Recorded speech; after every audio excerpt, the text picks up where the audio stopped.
To be back here, Mercedes-Benz post-game live when it's over. Mets and the Rockies coming up right now. It is Gary Cohen and the return of Keith Hernandez to the broadcast booth. Welcome back, Keith. Enjoy it right now.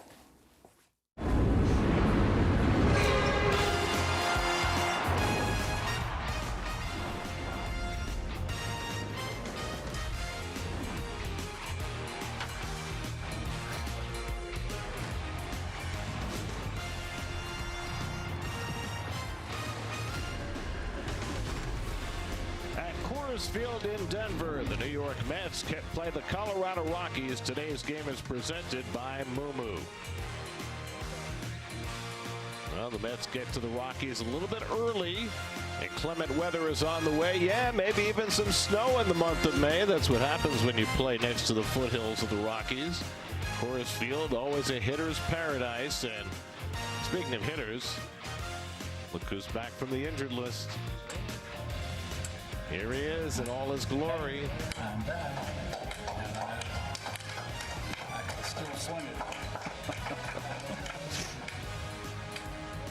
And a pleasant good afternoon, everybody, and welcome to Denver. Gary Cohen, Keith Hernandez with you today as the Mets open a 3-game series against the Colorado Rockies. And we're in a festive mood because after 3 weeks on the injured list, Keith has finally returned to action. I am that old Simon and Garfunkel song. Gee, it's great to be back home. Home is where I want to be, right with you in the booth, Gare. Well, now, you had some surgery on your back. Tell us how it went. Tell us how you're feeling. It was a 4-hour surgery, and they worked from level L3 all the way down to S1. They cleaned it out.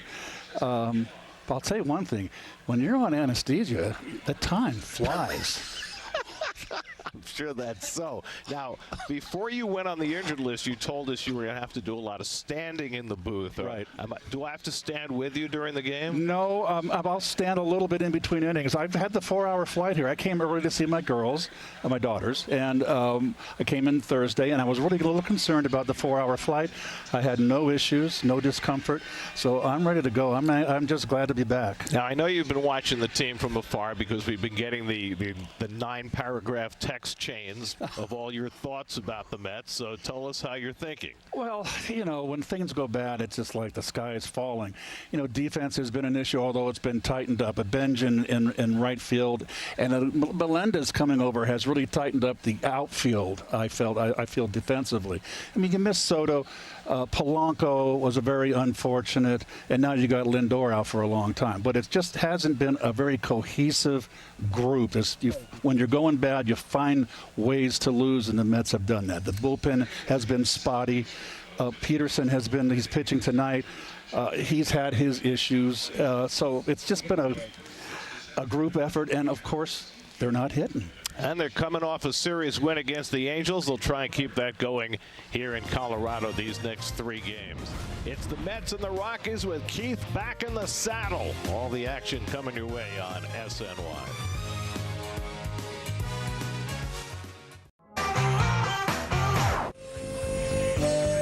New York Mets baseball on SNY is brought to you by Toyota. Toyota is a proud partner of the New York Mets. Toyota, let's go places. By the New York Lottery, this could be your lucky play. By Spectrum, it's internet, mobile, and streaming TV, all from one place. And by Genesis, discover the award-winning lineup of Genesis SUVs and sedans at your local tri-state Genesis retailer. Isn't that your favorite store? Yes, it is. There you are. They got to fix my monitor. I got to look at that. That's right. I don't want to be a cowboy. Yeehaw! May the Force be with you on May 14th for Star Wars Day at Citi Field.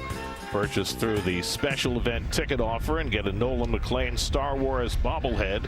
Go to Mets.com/Star Wars for details. Stock up, stock down, presented by Moo. Last time the Braves won 25 of their first 35, it was 1892. Justin Robleski yesterday threw 6 scoreless innings without getting a strikeout. His ERA is down to 1.25. Fernando Tatis hasn't had a home run, but the Padres are only a half game behind the Dodgers. The Giants cannot score. They've lost 6 in a row to fall into last place in the NL West. Right behind the Rockies, who already have a sweep of the Mets. Mets will try and get some revenge in the Mile High City. First pitch. It's $40,000. Carter and Hernandez, two guys who had C's on their chest. That's right. And that adds up to 15, doesn't it? What does? 17 and 8. That's 25. 25. Wow. Yes, folks, he's back, and he brought his math skills with him. I was never good at math. I just was off 10 points.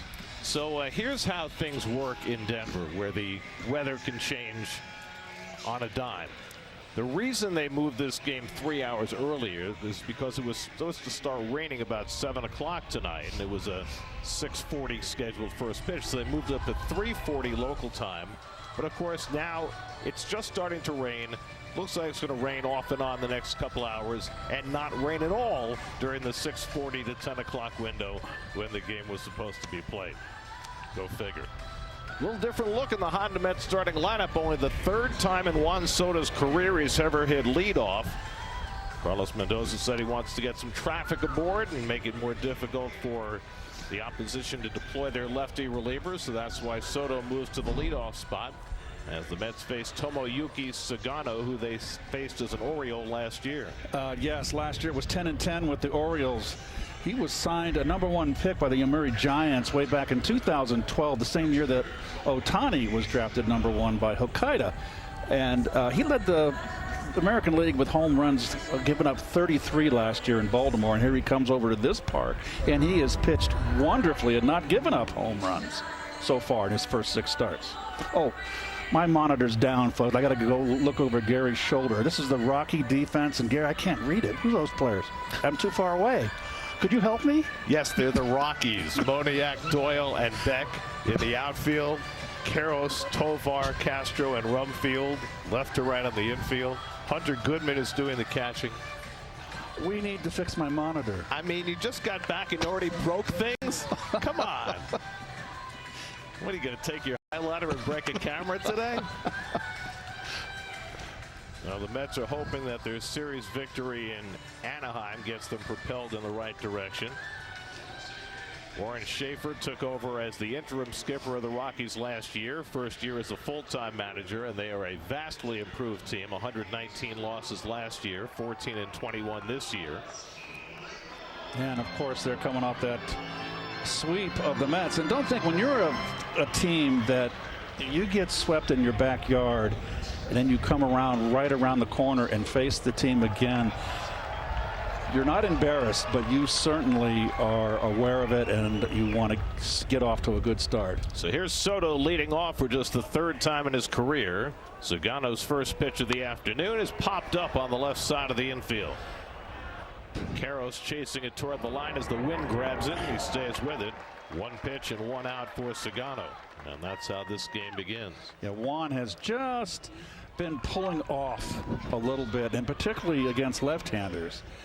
He's been kind of flying that shoulder, which is how he hits, because he wants to lift and hit the ball hard, and he's become more pull as he's become more of a veteran. Here's Bo Bichette hitting second in the order. He had been leading off for 11 straight games. This is the ballpark where Bo's dad made his bones. Bo made his first trip to Coors Field last year with the Blue Jays, and he had a rollicking good time.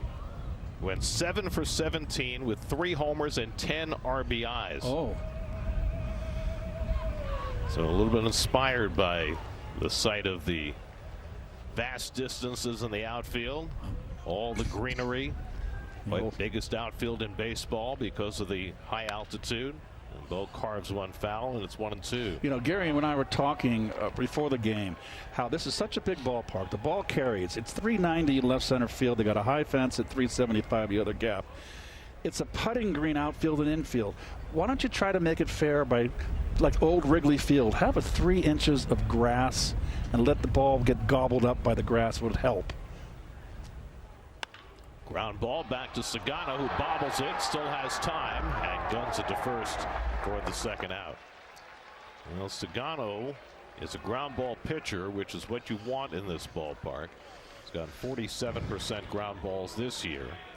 But last year, the home run ball really plagued him in Baltimore. Now, one caveat on Sagano this year, as he says he's fine after bobbling that ball, is he got off to a great start with the Orioles last year. Through 8 starts last year, he had a 2.72 ERA. The rest of the season, 5.45. So he's gotten off to a great start this year. We'll see if he can sustain it. Here's MJ Melendez bluffing at a bunt and taking the breaking ball down for ball 1. And Melendez has been a big surprise. He, a lifetime 223 hitter. And really, the Mets haven't really had a third hitter in this lineup, on this roster, I should say. And he's kind of come in and been swinging the bat good. He's definitely a low ball hitter, Gare. And if you're going to go after him, you got to go after him up and away. But you throw him downstairs, he's going to put a hurt on the ball. We got to fix my monitor here. It's driving me crazy. Melendez making his 12th start for the Mets. Sagano, a guy who throws 6 different pitches. His split has been his most effective pitch this year. They're hitting just 139 against his splitter. Ball to strike to Melendez. Vientos would be next. And Melendez fouls away the fastball. And it's 1-2. Sagano spent 12 years with the Yomiuri Giants. Twice won the Sawamura Award, which is the equivalent of the Cy Young. 3 times was the Central League MVP. Was a rookie last year in the big leagues at age 35, and now his second major league season. And he gets Melendez upstairs with the fastball in the 1-2-3 inning for Tomoyuki Sagano to start the day. But not for long. Hyundai starting lineup for the Rockies has scored just 10 runs in the 3 games against the Mets, yet swept all 3 games because the Mets were not hitting. Mickey Moniak had another 2-home run game yesterday, his 4th already this season. And Huascar Brazoban will be the opener for the Mets tonight. Yeah, his first start. He had 3 last year in this situation. He has just been one of the great finds for the Mets. He is off to a terrific start, only giving up 2 runs in that 15 2/3. He's just been eating alive the right-hand hitters, only hitting under 156 against him. And I can see the defense of the Mets. Benj is in center, Melendez in right, Juan Soto back in left. It's a good, strong defensive outfield center to right. First time Melendez has started in right field. Mickey Moniak leads off and takes a sinker outside for ball 1. Moniak had another 2-home run game yesterday here against the Braves. His 4th 2-home run game in the first 35 games of the season. The last to do that was Carlos Delgado with the Blue Jays in 2001.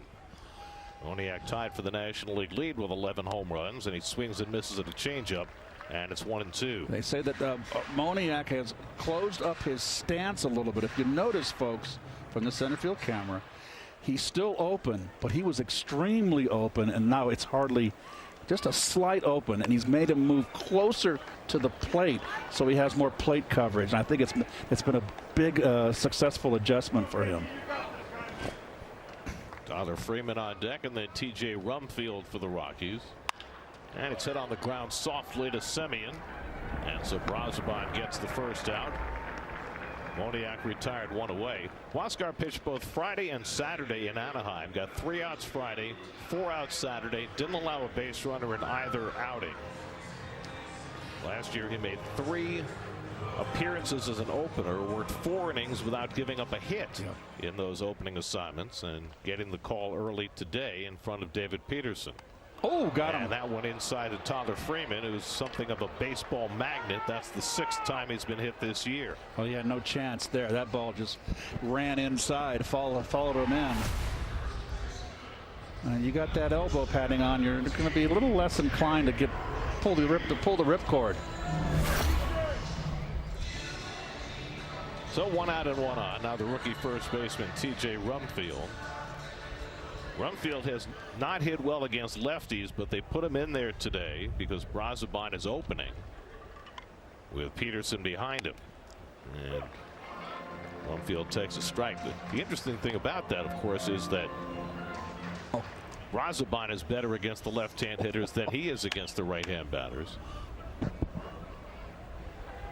Big open stance there. Freeman takes off. The throw to second by Torrens, and it goes out of the glove of Bichette. And so Freeman is safe. Torrens was going to have him by a mile, but Bichette did not catch the ball. And Freeman winds up safe at second. Well, it was a short hop, and he had to go get it, Garrett. Had to come up in front of the bag. Didn't get there. Little short hop, and he just had to rush the tag. So it's stolen base for Freeman, his third of the year.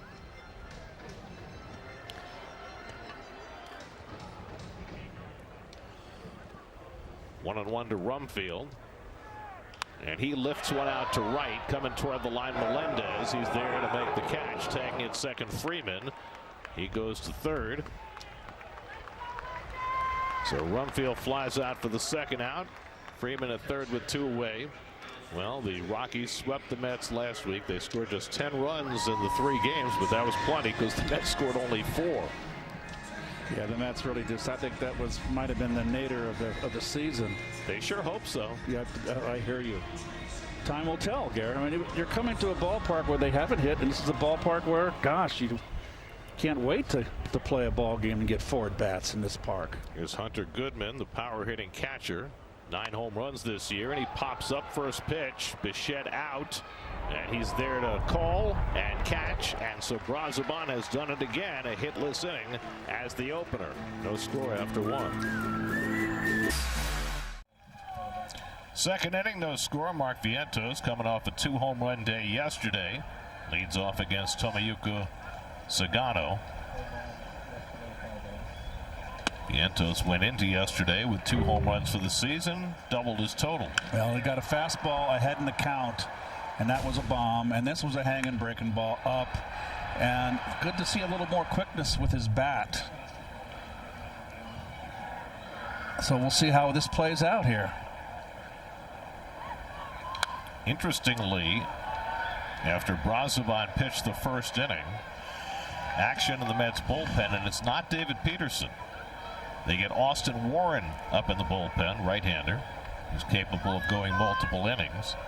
So a little wrinkle in the game plan for the Mets. Vientos, then Beatty and Semien in the second, and Mark fouls off the slider at 1 ball, 2 strikes. Well, the big pitch for Sagano is his splitter. He's had a lot of success with it. It's his big out pitch.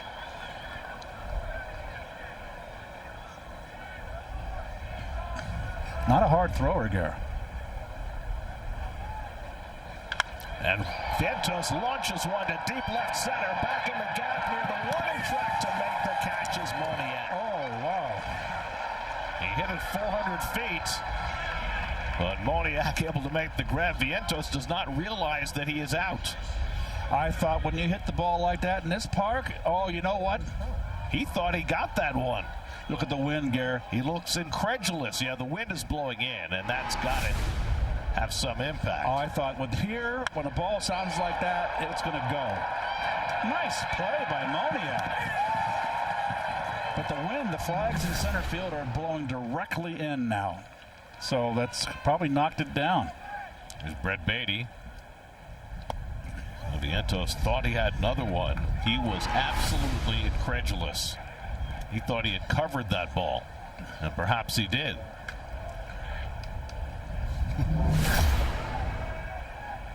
Brett Beatty was on base 3 times yesterday. Flies one this one along the left field line. Long run from Moniak, but he'll get there. So Moniak to his left and Moniak to his right, and they're at 2-man down. Moniak's very happy. He stretched his hamstrings before the game, I bet.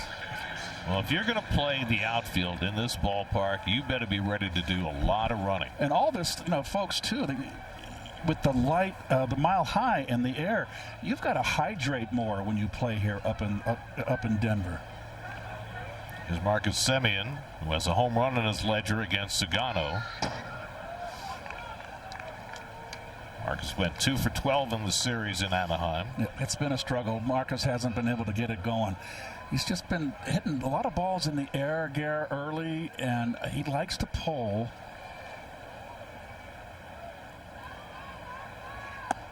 And I think, you start pressing a little bit, and then you start chasing bad breaking balls. So I've been down that road before.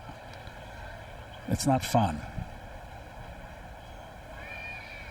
1-1 to Simeon. He takes a sweeper outside. It's 2-1. Mets faced Sugano last year with Baltimore. Gave up 3 runs in 6 innings. Got a win.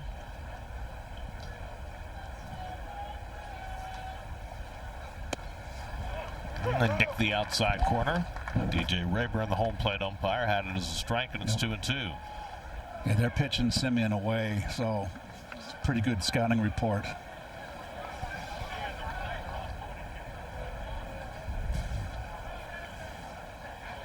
And Marcus takes just below the knees, and it's 3-2. Sugano doesn't walk people. He's a control pitcher. 2.6 walks per 9. Carson Benj would be next. 3-2 coming to Simeon, and he taps one to the right side. Castro moving to his left, and he gets Simeon by a stride to end the inning. 6 up and 6 down for Sugano. No score in the second.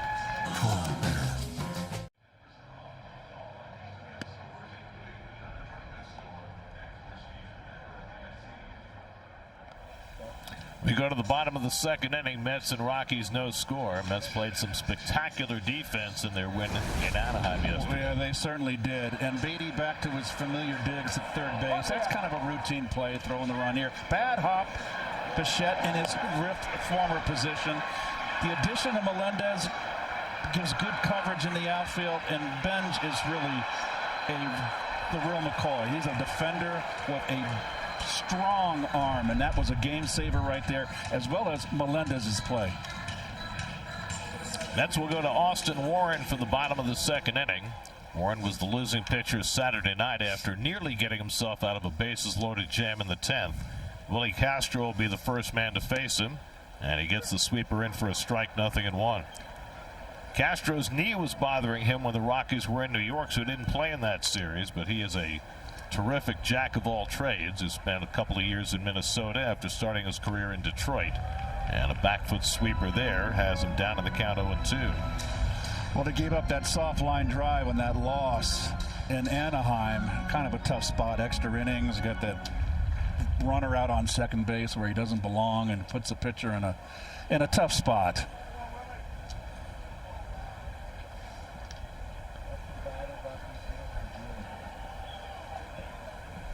Oh-2 coming, and Castro down on 3 sweepers, and Warren has a strikeout to start his stint.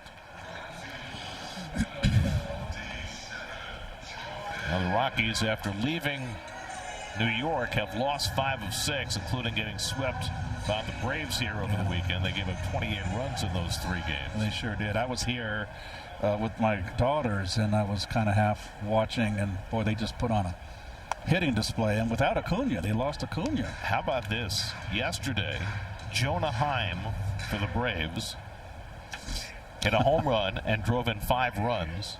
Today, Jonah Heim was designated for assignment. Who took his spot on the roster? Sean Murphy came off the injured list. But after a 5 RBI day, you get DFA. Oh, what do I got to do? It's a tough business. Jordan Beck, another struggle for him. He's a big-time prospect who has not hit yet. Played every day last year, hit 16 home runs, 732 OPS, but his playing time more sporadic this year, and he's hitting just 167. Gary, against right-handers, he's 2 for 38. That's a tough start. Well, he's in the lineup because they were expecting Peterson to be the bulk pitcher. Right. They've got 4 left-handed bats on their bench today. So that's probably why there was a change of plan on the Mets side. Carlos Mendoza decided to double up with the righties, and Warren gets the ground ball, and Simeon throws out Beck for the second out. Well, Warren's capable of going 2 or 3 innings if he needs to. MLB is partnering with Crisis Text Line to increase mental health awareness. For free 24/7 confidential support in English and Spanish, text MLB to 741-741. Now Kyle Karros Another guy who's hit lefties well, but not righties. Stands in against Warren. And Karros fouls off the sweeper, 0-1. Karros has got 26 walks already this season, but he hasn't hit. But he scored 15 runs. He gets on base, Garrett. He leads the major leagues in line drive percentage. It's a hitter out of your own heart. Ooh, takes a fastball for a strike, and it's 0-2. Not the home run hitter that his dad was. Eric Karros, the leading home run hitter in Los Angeles Dodgers history.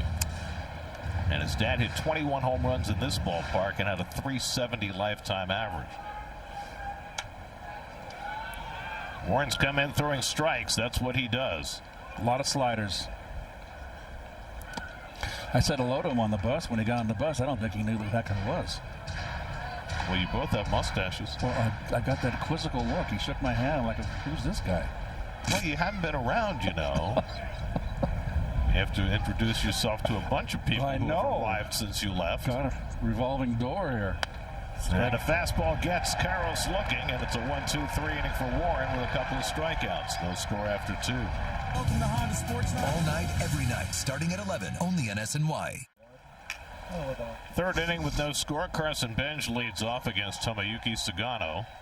Benj was on base 3 times yesterday in addition to his fine defense, and he takes the curveball out of the strike zone for ball 1. Over the last 8 games, Benj is hitting .310.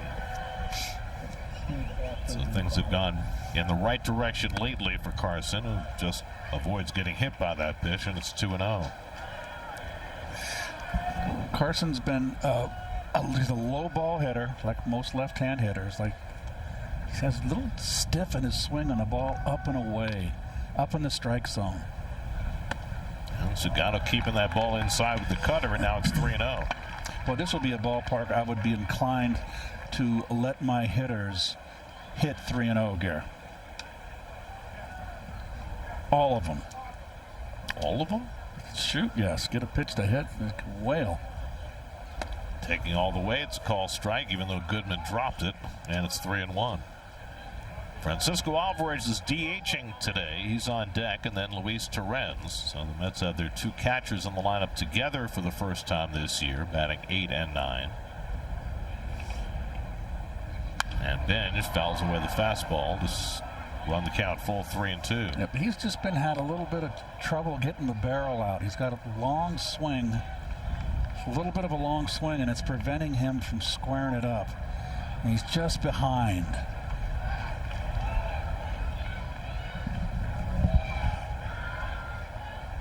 Three-2 from Sugano, and he comes inside ball 4. So Benj, who walked twice yesterday, walks his first plate appearance today, and the Mets' first base runner of the afternoon. And we check in with Steve Gelb. Steve? And Gary, I know we already saw in this game that catch from yesterday from Carson Benj, but it was so good, it's worth taking another look at. Just an unbelievable grab in right field in the 9th inning. And before I try and quantify how good this catch was, I need our producer, Greg Picker, in the truck to cover his ears. He's not a huge fan of defensive metrics, but internally, the Mets had that catch graded out as a 3% catch probability. They said he went 42 feet in just 2.5 seconds, and for context, that is 8 feet more than the average outfielder would have gone in 2.5 seconds. So, all right, Greg, if you can hear me, hands out of your ears now. But it was a pretty good catch. I got to add something. What, you wanted to cover your ears too? Spare me. It was a really good catch.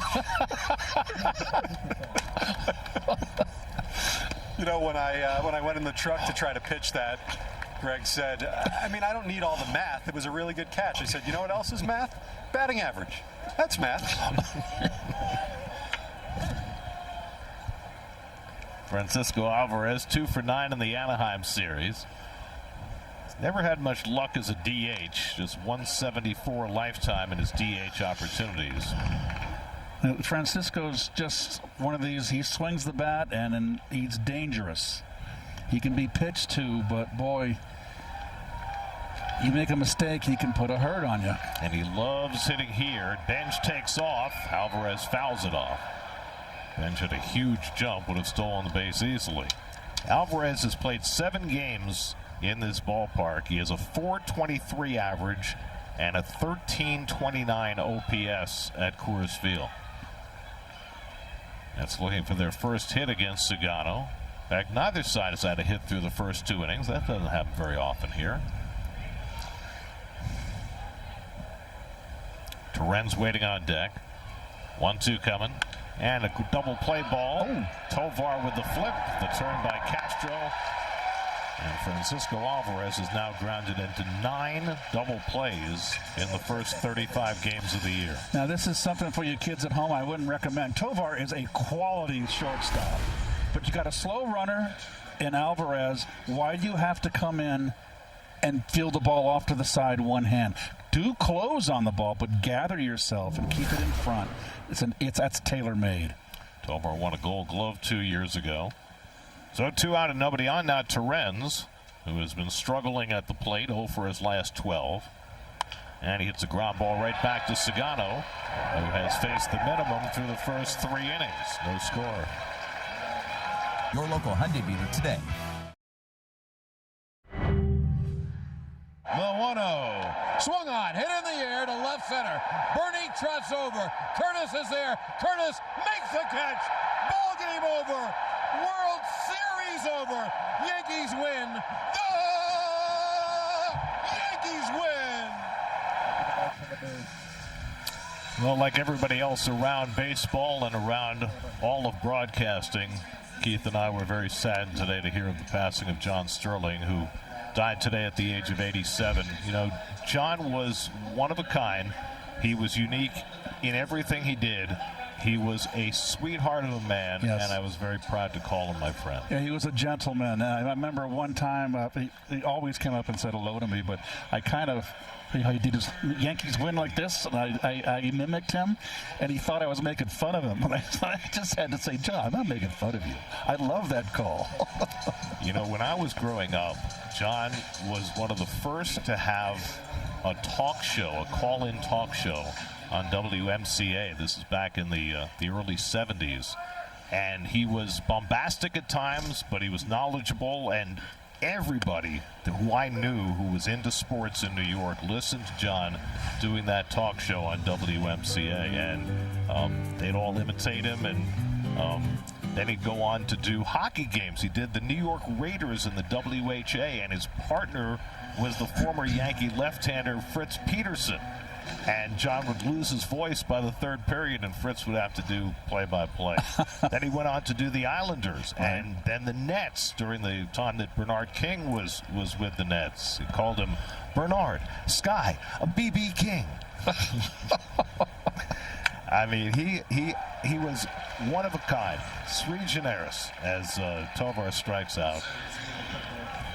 And, you know, he went to Atlanta, and his biggest connection with Mets history was the game that he called in 1985, the 19-inning game. He was doing TV for the Braves, and he was the one who said, well, if Rick Camp hits a home run, this is the craziest, wildest game in history. And, of course, Rick Camp hit the home run, and he went berserk. And then he actually came to the Yankees the same year I started with the Mets in 1989. And he and Michael Kay formed a fantastic duo for 10 years before Michael moved on to TV, and then he and Susan were like brother and sister, and that was a fabulous listen. And you know, he had his own style. Nobody else was ever like John or will ever be like John, and we're all the greater for having known him and the lesser for his passing. Well, Bichette gets him by a stride as Brenton Doyle, I'm not so sure, rounds out, and we'll see if the Rockies challenge the call. You know, the way I look at John is that he had a wonderful life, and he was able to do something that he loved. That was being in sports. What do you think? Gary, right there. Well, they're not challenging the call. I thought perhaps he was safe, but Warren Schaefer deciding not to challenge it. So a nice play by Bichette on a slow grounder. Just had a little trouble getting it out of his glove and got it over there in time. So 2 out and nobody on now, Mickey Moniak.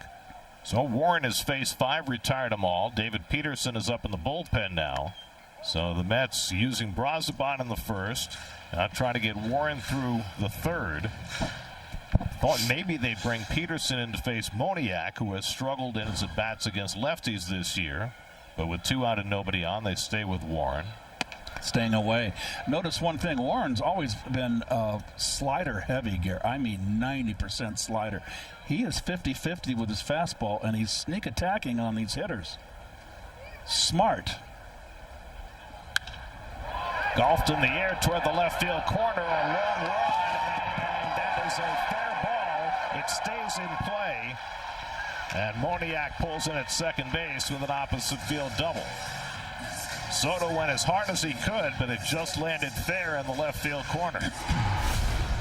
Juan was playing in the gap, and a long way to run.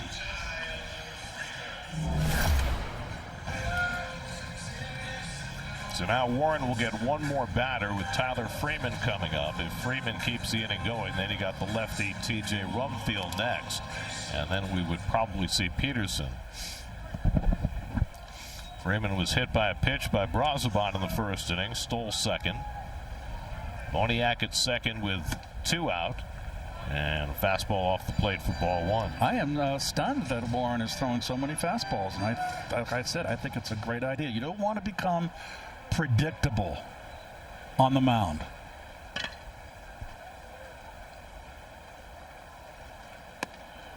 Got away from Moniak. That was his 18th extra base hit of the year. Started the day top 3 in the National League in extra base hits. He is having himself some phenomenal start.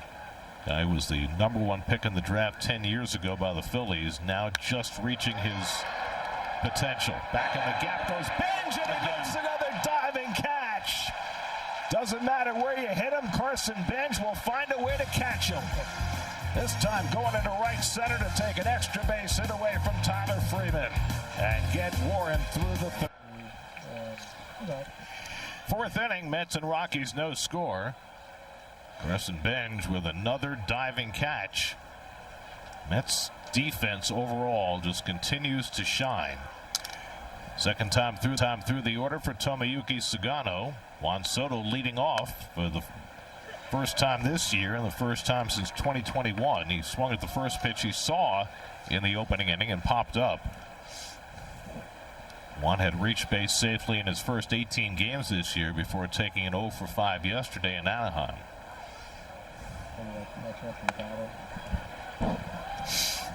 Infield defense, Rockies on the left side really giving the third base line to Juan, and I agree 100%. They're playing on the pole. Bichette and Melendez to follow in the fourth against Sugano, who faced the minimum through 3. Comes inside with that cutter, and it's 2-1. Not a high ball umpire. That's DJ Rayburn behind the plate. Doesn't call the high strike so far.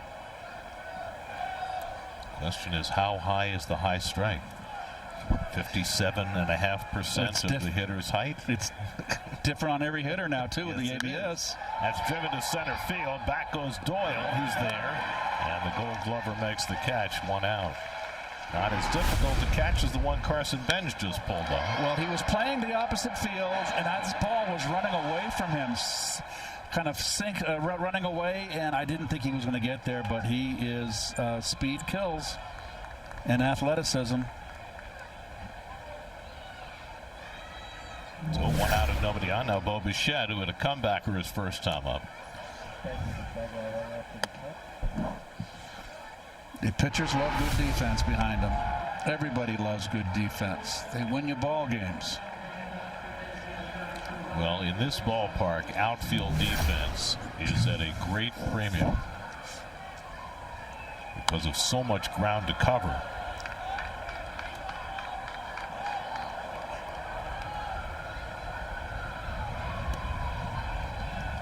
Doesn't matter where you've played him. Right field where he began the season, left field, center field. Benj has excelled at all 3. Curveball hit it to shortstop, and Tovar secures it and makes the play 2 out. Yeah, I don't believe we've seen Sugano's split finger yet, a splitter. Hasn't needed it yet. He's throwing a lot of cutters, Curveball, sliders, occasional fastball.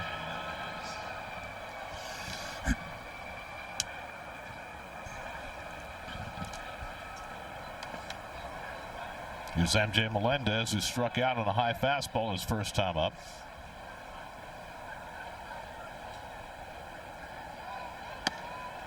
And he takes a sweeper for a strike, 0-1. According to StatCast, he's thrown 2 splitters so far.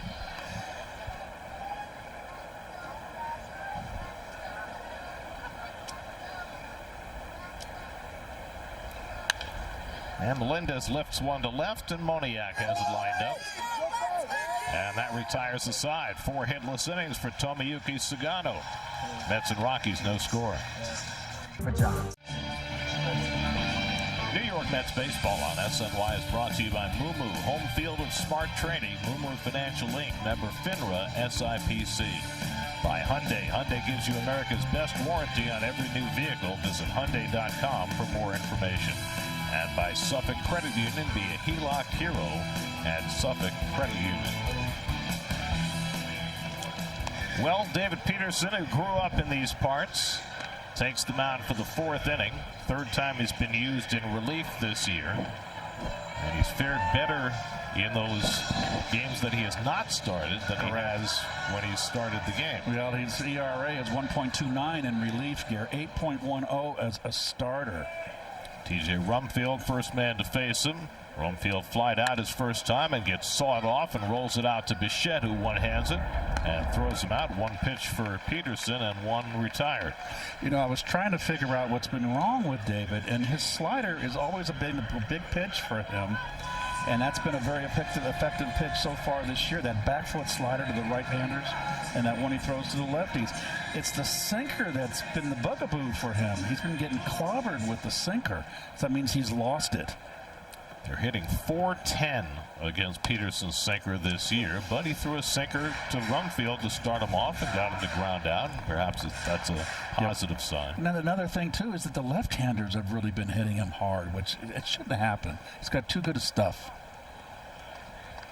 I mean, the left-handers are hitting, forgive me here, I got it right here. And it'll just take me a moment. They're hitting like 300 against him.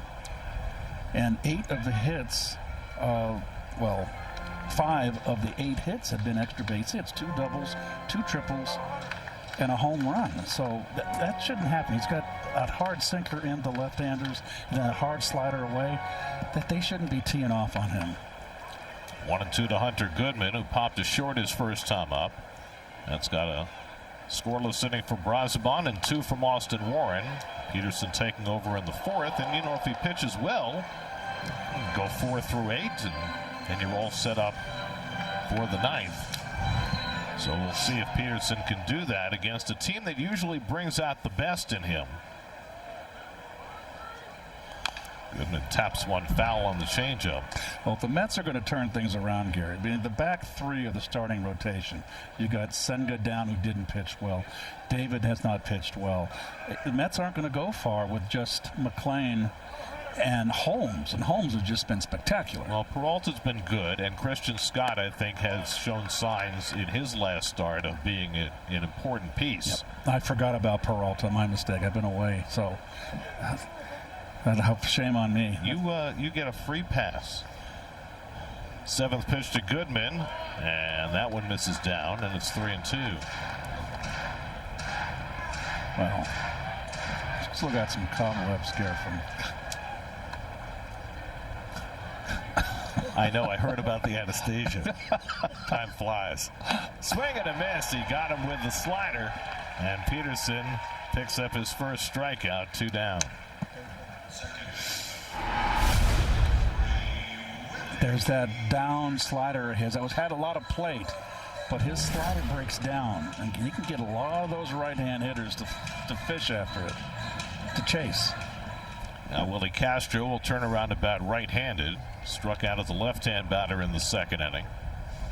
And he loops one foul down the right field side, and Melendez getting chased, but it's well back in the crowd. David Peterson was born in California, but at age 9, his family moved to Denver after his dad passed away. Grew up in Aurora, Colorado, where he went to Regis Jesuit High School. He's only pitched one prior game here at Coors Field. That was 2 years ago. He went 5 innings, allowed 1 run, and got a win. And in 4 starts lifetime against his hometown team, he's 3-1 with a 1.99 ERA. Castro pulls one to third. Nice short hop pickup by Beatty. Side retired. 1-2-3 inning for Peterson out of the bullpen. No score after 4 at Coors. America.org. CarShield presents streaming of SNY on the MLB app. Stay on top of all the amazing action with an enhanced user experience. Scan the code to download the MLB app today. No score as we start the 5th. Oh. Young gonna have to be gotten up from a nap because the game started 3 hours early. Vientos cranks another one to deep left center. This time Moniak back near the wall, and he makes the catch again.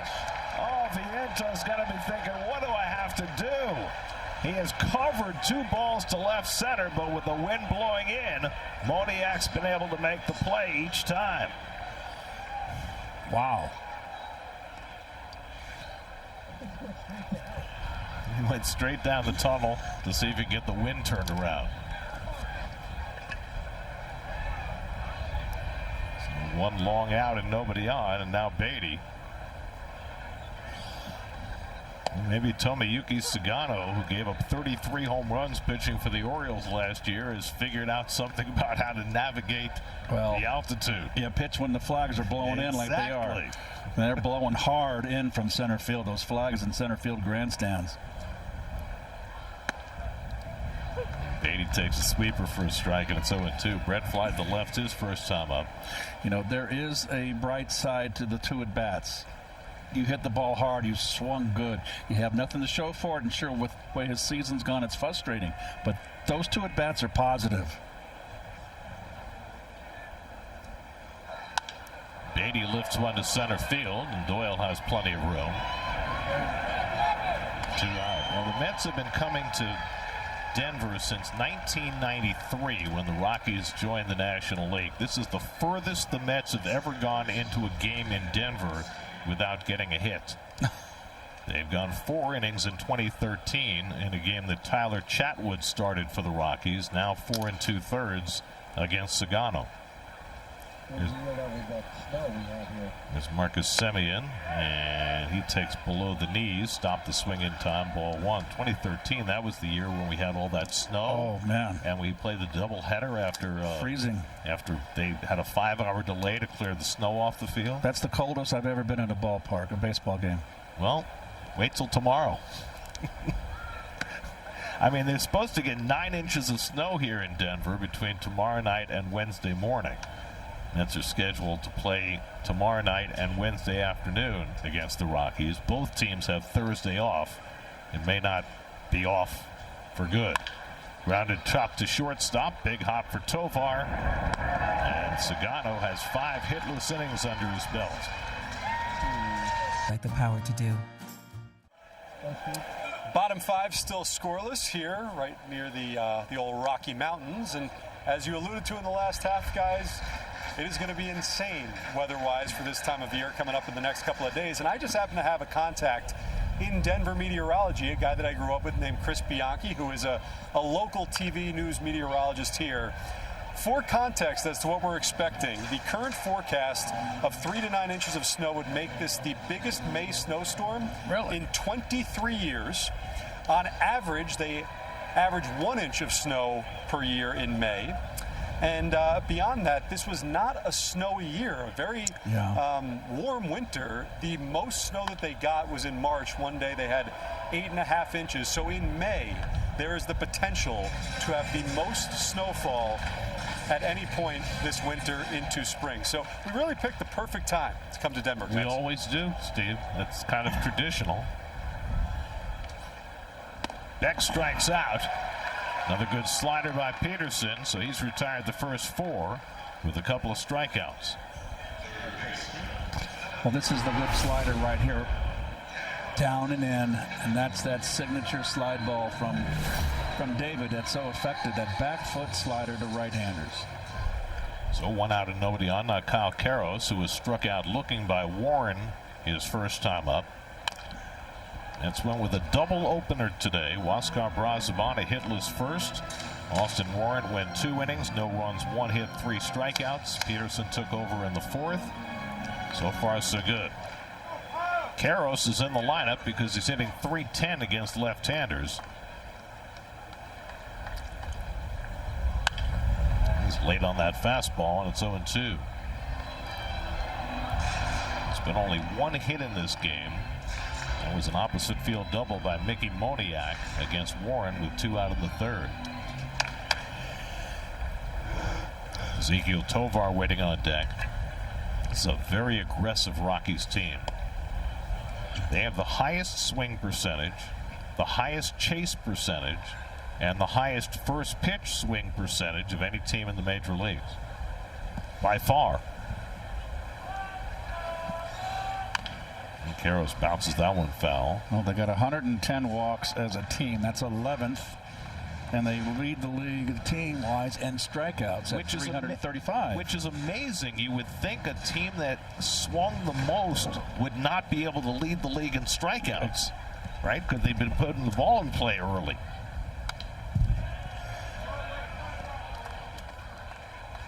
What's been different about the Rockies this year is that their offense has been better on the road than it's been in the past. A full run per game better on the road than last year. And perhaps that aggressive swing pattern has something to do with that. 6th pitch of the at-bat to Karros, and he bounces that one foul on a back foot slider that he's somehow able to make contact with.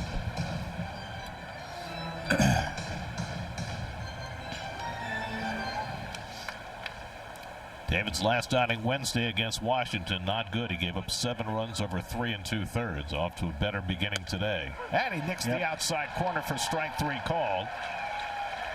No challenge from Karros. 2 men down. It's time to go yard. Echo, power on and on. So Peterson's retired the first 5. Now Ezekiel Tovar, who really epitomizes the whole aggressive approach for the Rockies. He goes after a first pitch changeup and misses nothing in 1. Now, this is not a very frightening bottom 4 hitters in this lineup. Some really low batting averages. You can kind of. Tovar gets one in the air to deep center. Back goes Benj right near the fence to make the catch. So Tovar gave one a ride, but that comes up short. No score after 5. Just got better at Wendy's. Somebody's all ready and raring to go for Let's Be Frank. Don't know when that's coming up. Carson Benj has been the Mets' only base runner today. He drew a walk in the 3rd, was erased on a double play. Well, everybody wants to get into the act. I mean, if David Wright can participate, I guess everybody else figures they can too. That was a lot of fun. Benj cranks one to deep right center field. That ball's going to head toward the wall, and it's out of here. Carson Benj breaks the ice with his 3rd home run of the season. And the Mets take a 1-0 lead in the top of the 6th.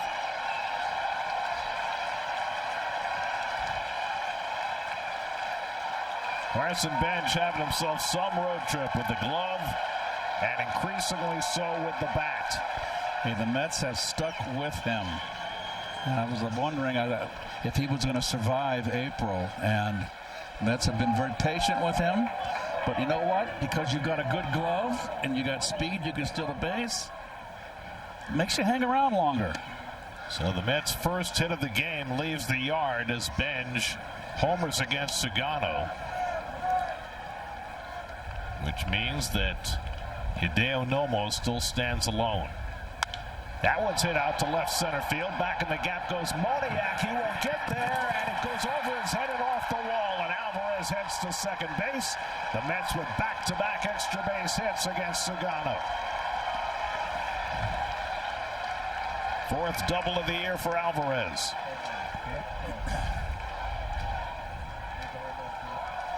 Coming up on the home run here from Benj. Oh, a slider, and I bet you he hung it. Didn't do anything. Right down the middle and below the belt. That's where Benj likes it. And the guy pitcher makes a mistake like that, you make him pay. So that's nice positive.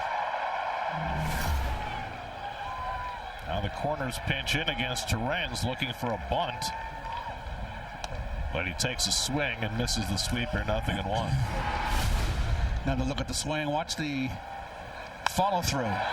It's almost, remember Mike Piazza used to swing and hold on to the bat and wrap it around his shoulder blades.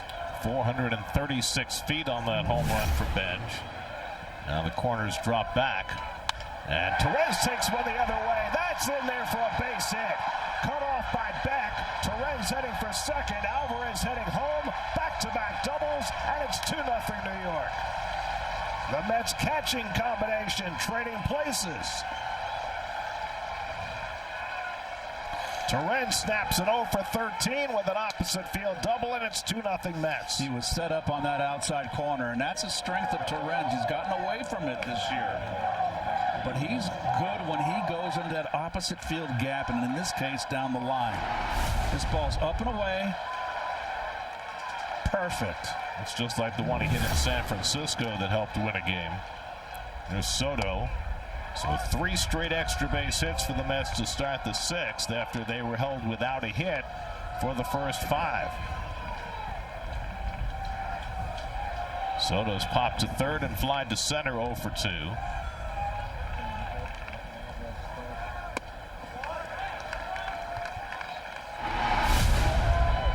Well, Alvarez can just pretty much, they had him played down the line, but this was just a bullet, easy score for Alvarez here.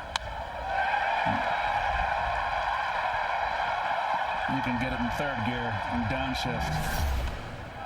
And Soto takes below the knees, and now it's 3-0. So the Mets get something going in the bottom third of the order. Now flip the line up the top. And the Rockies will get their bullpen cranking. Jaden Hill gets up as Sagano appears to have hit a wall here in the 6th. Only 57 pitches. And a 4-pitch walk to Soto, so the first 4 have all reached base for the Mets in the 6th. Homer, double, walk. This ballpark opened in 1995. The only no-hitter thrown here was thrown by Hideo Nomo for the Dodgers in 1996. And what made that no-hitter remarkable is that there was an hour rain delay before the game. And because the mound was pretty muddy, Nomo, who had that tornado windup, pitched the entire game out of the stretch. And he pitched the only no-hitter ever in this ballpark. That's a feat. And that was against a Rockies team that could hit. They had all those bombers with Bichette and Burks and Walker and Castilla.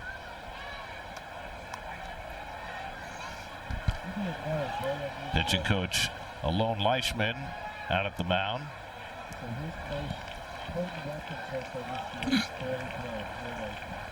Well, Sagano's splitter is his best pitch, but he's only thrown 4 of them, or he threw 4 through the first 5 innings. Which is surprising, and it's been a big out pitch for him. So the Mets try and keep it rolling with Bo Bichette. You can never have enough runs in this ballpark, the first 5 innings of this game notwithstanding. Bichette's been up twice, grounded out both times. Alvarez at second, Soto at first, nobody out. And Bichette takes one down. Ball 1. And all of a sudden, Sagano is having a little difficulty, and it kind of rattled him this inning. I want to hear a fascinating statistic. This is really odd, but it really speaks to how up and down this Mets offense has been early in the season. The home run by Alvarez was the 6th home run from the 7th spot in the batting order for the Mets this year. That's the most from Benj. That's the most of any spot in the batting order this season. They've been, ironically, too, the 3rd position in the orders prior to Melendez hitting there has been under 200. So the 7th spot has the most home runs. You know which spot has the 2nd most? The 9 spot. 5 home runs. Shouldn't be that way. That's why they play the games, Gare. Little number to the right of the mound. Who's going to get it? It's going to be the first baseman, and Rumfield makes the play to the pitcher. That was not an easy play with all that spin on the ball. Runners move to second and third. So it acts like a sacrifice.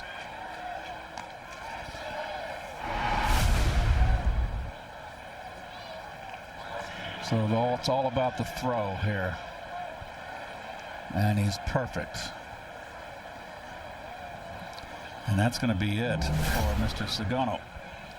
So with Melendez coming up, 2 in scoring position, 2 runs already in.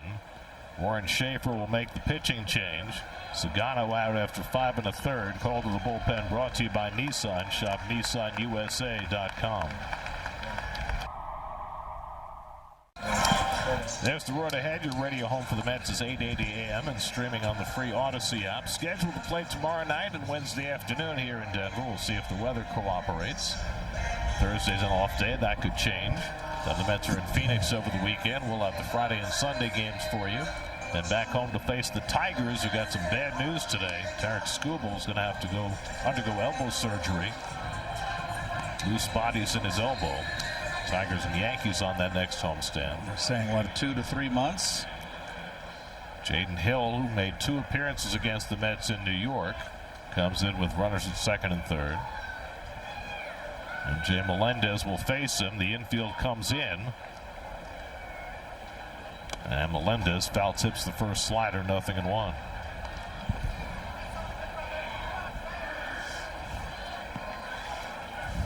Torrens at third, Soto at second.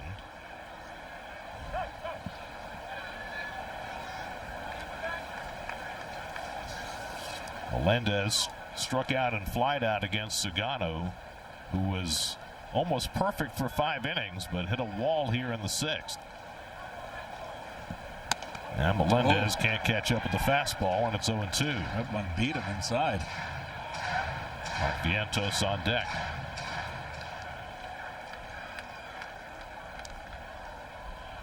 Hill looking for the strikeout. And Melendez goes down swinging.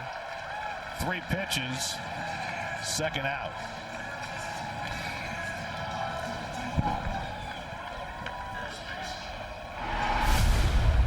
Slider. Out in front. So now Vientos, who has covered 2 balls to left center, both of which were caught on the warning track by Mickey Moniak. Oh. And this one bounces into Goodman, who does very well to keep it from going to the backstop. Torrens was all set to take off from third base, and then he saw that somehow Goodman was able to get his glove on it and keep it from going awry. And on one knee, that one knee where you can't really sidle over, so that is just a really terrific play right there. I don't like that one knee with men on base. And that slider nicked the outside corner. Vientos didn't think so.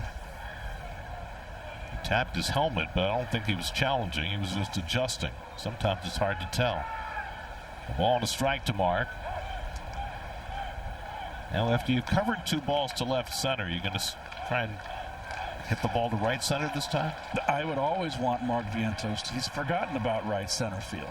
Remember that great year he had 2 years ago? He used that right field. He lines one into center field for a base hit. Torrens is in. Soto right behind him. The throw by Doyle not in time. Mark Vientos, who drove in 4 yesterday, drives in a pair. And the Mets lead it 4-0 in the 6th. Well. 3 quality at-bats. Right down the pipe and up the middle, not trying to pull. Those 2-out RBIs are killers.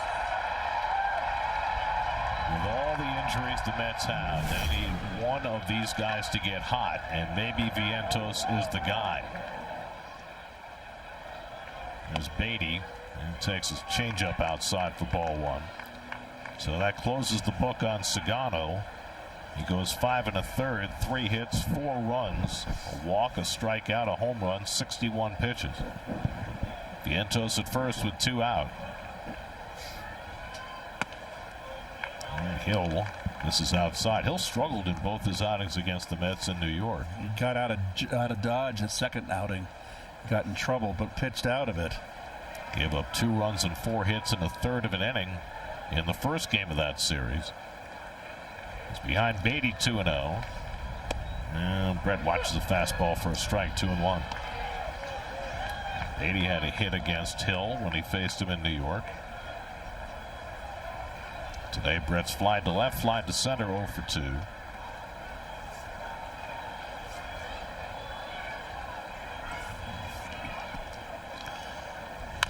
And he grounds that one foul. 2-2. Brett was back at his natural third base position yesterday and coincidentally enough had himself a good day at the plate. Got on base 3 times, made a couple of nice plays in the field. It makes you wonder, playing all the, you're playing an unfamiliar position. Is it putting a negative effect on your at-bats? And he strikes out of the fastball, and Hill gets through the inning, but not before Mark Vientos drives in 2 more to make it 4-0. Well, this is the Red Rocks Amphitheater, one of the spectacular music venues in the entire country. Look at that. It is cool. Rocks. Yep. Well, David Peterson does not have a victory this year. He's got a chance for one today. Tyrone Taylor comes in for defense to play right field. Peterson came on in the 4th inning after Brazoban and Warren soaked up the first 3. He's retired all 6 batters to face him, and he's quickly ahead on Brenton Doyle, 0-2.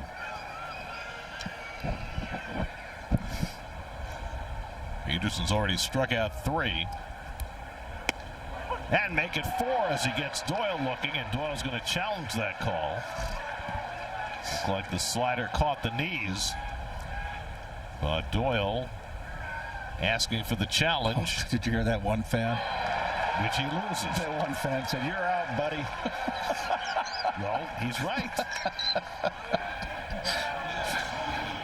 That's an emotional challenge right there. 0-2, Yep.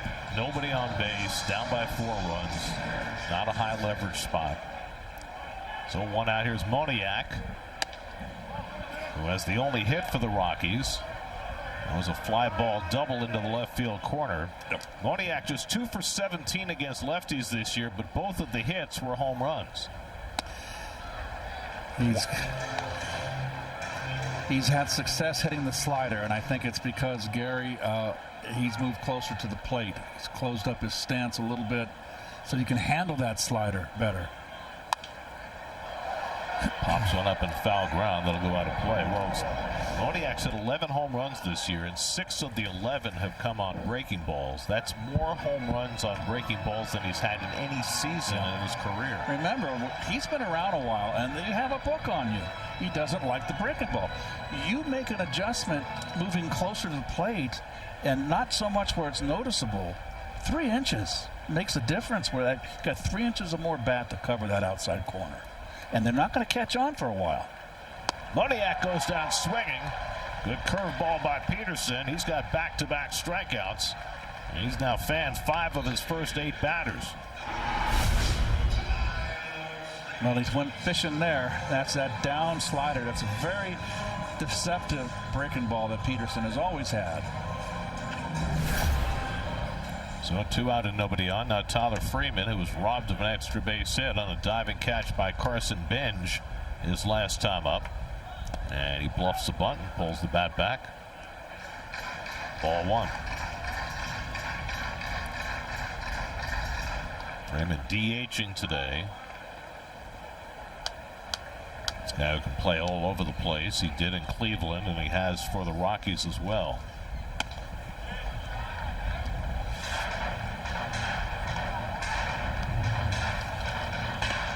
That's what I don't like, when David starts missing on the arm side, up and away to right-hand hitters. He cannot pitch up there. He has to be down. He especially had trouble with that before he had the hip surgery.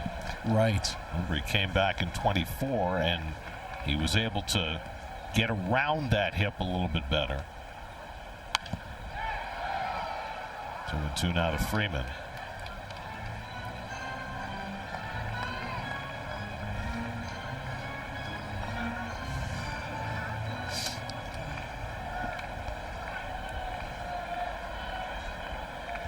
TJ Rumfield would be next. And Duran's challenging the call. He threw it to the first baseman thinking he had a strikeout. Didn't get the call, so he'll challenge it. Not a high ball umpire, Mr. Rayburn, as I mentioned earlier. And Duran gets the call overturned. Peterson strikes out the side. 9 up and 9 down for Peterson in a 4-0 mid lead. 25-year-old Juan Mejia comes on to pitch for the Rockies. He had a very good outing against the Mets in New York. He's a hard thrower. Went 5 up and 5 down in the first game of that doubleheader last Sunday. He's call strike to Semien, 0-1. He's one of those guys, Gary, that you can make 3 nasty pitches on you, then the next time you face him, he'll throw you 3 ones right down the pipe. He's just a raw stuff. And that slider misses down. A ball and a strike to Semien, who's been up twice and grounded out both times. Tomoyuki Sagano, the starter, 5 1/3, gave up 4 runs on 3 hits after holding the Mets hitless for the first 5. Jaden Hill gave up the hit to Vientos that brought in 2. And Semien chases a slider, and it's 1-2. Semien, Benj, and Alvarez for the Mets in the 7th. Well, the Mets' pitching plan has worked to perfection so far today, going with the double opener and then Peterson. And Peterson has never looked better than he has in his 3 innings today. He seems to like coming out of the bullpen this year thus far, Gary. 9 up, 9 down with 6 strikeouts. 2-2 to Semien, and he fouls it back.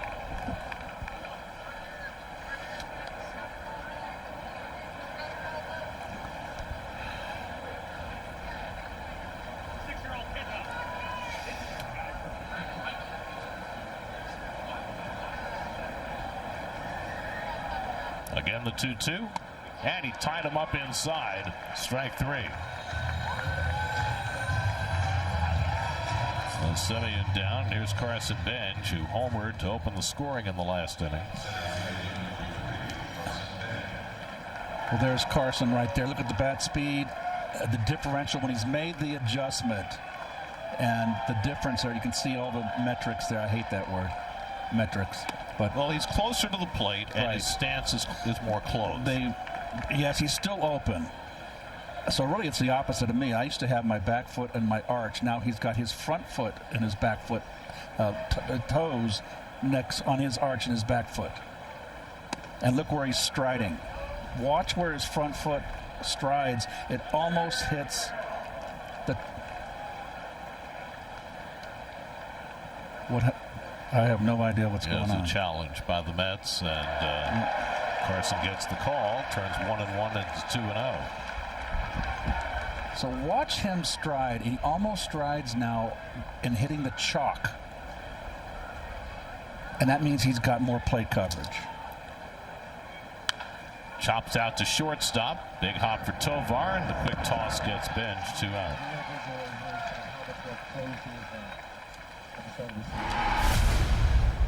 Well, there you go. There's your difference. I mean, that's extreme on the left, and this is more. I like this much better. No, it's less. Look where that foot has to come on the left side to stride like he's striding straight ahead. It's a long way to go. When he's got his foot where it is on now, it's a shorter stride.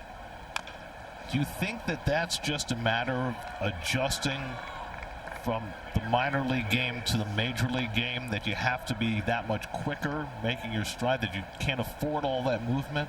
I don't think it has anything to do with whether it's minor leagues or AAA or major leagues. When you're here, this is where it counts. They've been getting you out. He's been hitting on the interstate. You've got to do something different. Where are they getting me out? What's giving me trouble? And then you make an adjustment. And it's not a major adjustment. That is not a major adjustment. That is an adjustment in just putting his sort of here. He's here. It's not thinking about my swing plane and this and heck with that. The game's on. See the ball and hit it. Keith, you really are special. Keep it basic. You can do all that work in BT and all that, but when you get in the game, out right here, see the ball out of the hand, react. Simple. You fail 70% of the time, don't forget. Alvarez strikes out on the slider, and Mejia makes quick work of the Mets in the top of the 7th. Special is as special does. There's only one. Elementary, my dear Watson. Well, the day started earlier than expected for the Mets. So far, it has gone just perfectly, 4-0 as we go to the bottom of the 7th. And David Peterson throws a first pitch fastball for a strike to T.J. Rumfield. Peterson came on to start the 4th. He's retired all 9 batters, striking out 6. It started with Rumfield, who grounded out to short in the 4th on the first pitch he saw from Peterson. So David pitching back in his hometown and enjoying every minute. Rumfield takes a slider off the plate and it's 2-1. Hunter Goodman on deck, and then Willie Castro for the Rockies in the 7th. Hit sharply, Semien reaches out to snag it on one hard hop, one away. Sage pitching decisions. Good down slider. Fastball. Good slider. Excellent. That's a high one he got away with there. And that was Mr. Torrens helping him out. So 1 out and nobody on. And now Hunter Goodman, who's popped to short and struck out 0 for 2. I'd like to see David finish this game, Gare. There's a chance for it. Goodman flies one out to right. That's well hit. Back goes Taylor at the wall to make the catch. Goodman gave it a ride to the opposite field, but Taylor went back to grab it 2 out. You know, one thing about coming to Coors Field, too, you got to come in when you're looking ahead before the series prior. Because of the light air here in such a hitter's park, you want to come in with a rested bullpen. You've got to have a rested bullpen. And the Mets are in good shape. So 2 out and nobody on. Now Willie Castro, who struck out and grounded out, and he takes a curveball outside.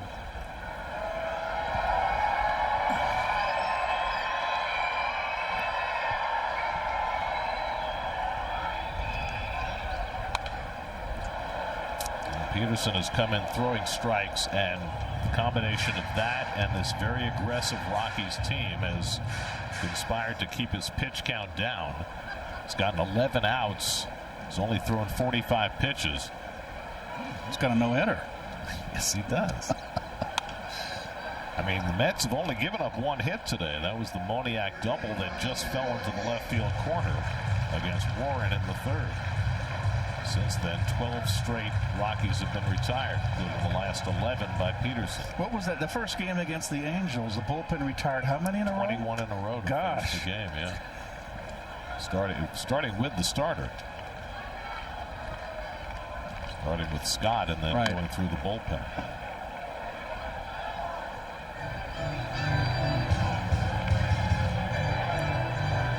Willie Castro spent last year with the Twins and the White Sox at 11 home runs.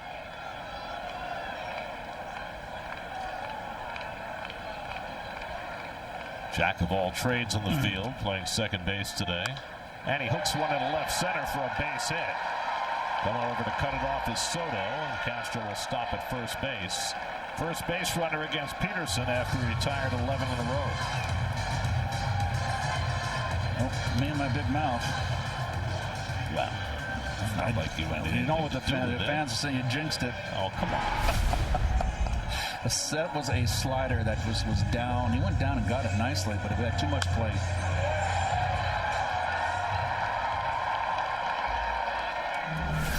So the Rockies have just their second hit of the day. And now Jordan Beck, who's grounded out and struck out 0 for 2. Beck bluffing at a bun with Beatty playing very deep at third. Beck hasn't really looked great at the plate. I think he's just really feeling the heat, hitting 162. He's just swinging a lot of pitches out of the strike zone, committing too early. His numbers against lefties, though, are good. Came into the day hitting .321 against lefties. And Peterson nicks the outside corner with that backdoor slider. 1 ball, 1 strike.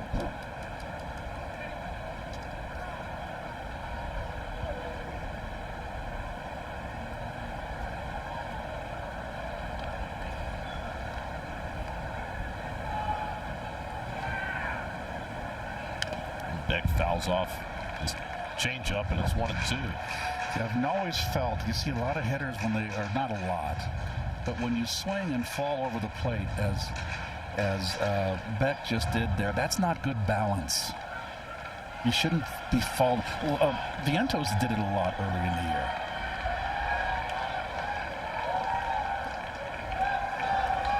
One-two coming. Now Beck, I can just see his body language. That he's just, I've been there when you're young and you're trying to, and you're a big out and you're struggling, and boy, your confidence just really just swoons. First round pick out of the University of Tennessee. Reduced to part-time play this year.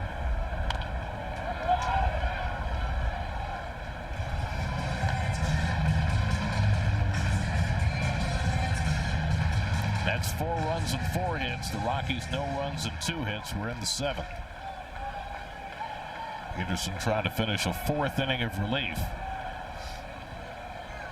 Castro at first with 2 out.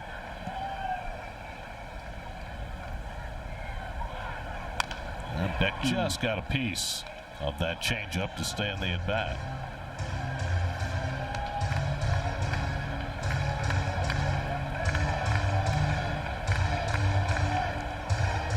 Peterson, who grew up pitching in the thin air of Colorado.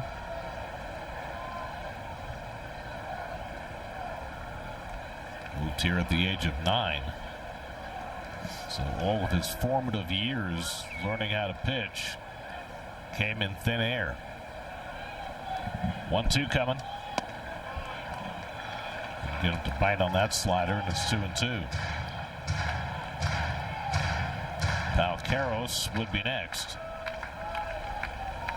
8th pitch of the at-bat coming from Peterson to Beck. Good pitch. Oh, I just missed. Nice try. But that's a purpose pitch right there. When you miss inside, it's okay. Let that hitter know. Can't get out, lean out over the plate. So now Castro will be running. 3-2, 2 out. And Beck lifts one to center field. Benj ranging back. Stumbles and falls down and bounces up against the wall. Castro's in to score. Beck goes all the way to third with a triple. Carson Benj losing his footing going back on that ball. And Beck has his first triple of the year.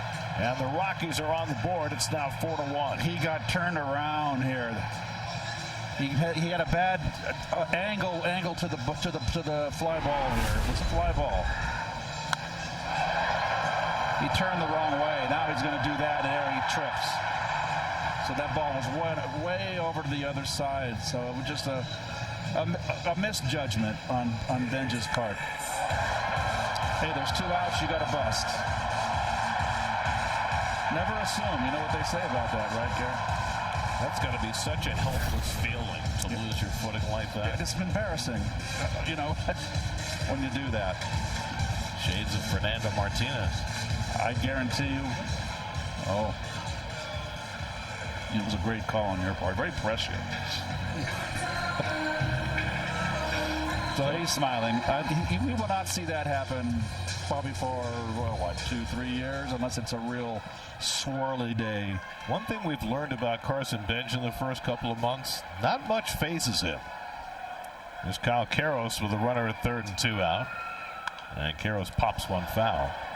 That was a good at-bat for Beck. Yeah. So 9 pitches in that at-bat. you know, for whatever troubles Bench had, the ball short hopped the wall in center field. Karros has been up twice, called out on strikes both times. Once against Warren, once against Peterson. And he carves that one foul, and it's 0-2. So after Peterson had retired 11 in a row, gives up back-to-back hits.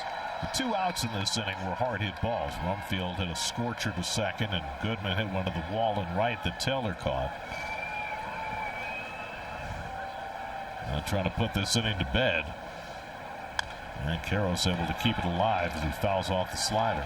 This is when, Peterson's getting his pitches up a little bit, and just one more out you need. One more pitch. Focus. End the inning. This will be his 24th pitch of the inning. And Karros able to foul that back.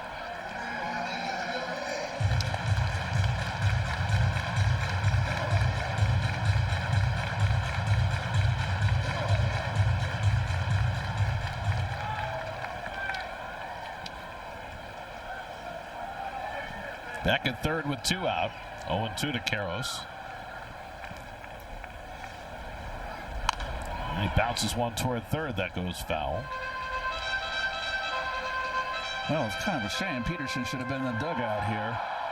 Instead, he's got a lot of extra pitches here, but only 62. It might keep him from finishing this game. Not only that, but now it's a closer game, 4-1 instead of 4-0. 6th pitch of the at-bat coming to Karros. And he's able to foul that off. That was right down the pipe. He's just not getting the barrel out. He's tardy. Don't want to throw anything off speed to him and let him catch up to it. If you do, you got 0-2. You don't have to throw a strike here. Throw something bounce in the dirt.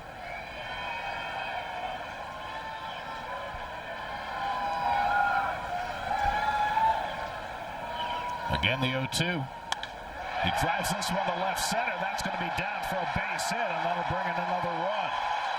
Beck comes in to score. Karros with an 0-2 2-out hit, and all of a sudden it's 4-2 New York. So Vientos' 2-out, 2 RBI single is the difference in this game right now. This was right down the pipe. Belt high. Has he got a black eye? He sure does. So the Mets bullpen's going to get started. Ezekiel Tovar steps in, tying run at the plate in a 4-2 game. And Tovar takes outside for ball 1. There's never a safe lead in this park. Tovar is a guy with tremendous power for a shortstop. 26 home runs 2 years ago. Snap throw, and Karros was not far off the bag. No, you can't get picked off when you're down 2 runs. Peterson looking for his first pickoff of the season. He's got 18 in his career. Tovar hit one deep to center his last time up, 0 for 2 on the day. And another snap throw, and again Karros gets back. Peterson trying to find a different way to end this inning. He's only got 2 stolen bases. It's a big lead. It's an aggressive lead. David's throwing 28 pitches in this inning after throwing 37 in his first 3 innings. Craig Kimbrell gets up in the Mets bullpen. As Peterson has trouble closing out this inning. He's given up 3 straight hits. Hangs the leg, and Tovar swings over the changeup. Good pitch. 1 ball, 1 strike. Good sink. There's Kimbrell.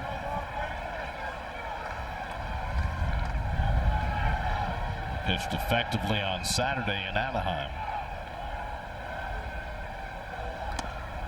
We'll get Tovar to bite.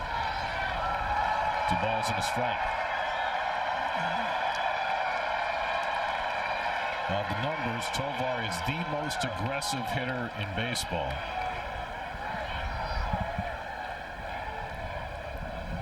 Gibson working around the plate to him, and that one not even close, and it's 3-1. Yeah, it's signs of tiring now. This is obvious. Good, you want to get that one out and get in the dugout. Might well be his last batter either way. Yep, no question. This will be his 32nd pitch of the inning. And Tovar lifts one to right. Should be easy for Taylor coming toward the line. And that retires the side, but the Rockies shave half the lead off. It's 4-2 after 7. Only on SNY. Well, sometimes it goes this way. Spectrum high-speed hitting. The hardest hit balls by the Mets today. The 3 hardest hit balls, all outs. But Carson Bench's home run gave the Mets the lead in the 6th.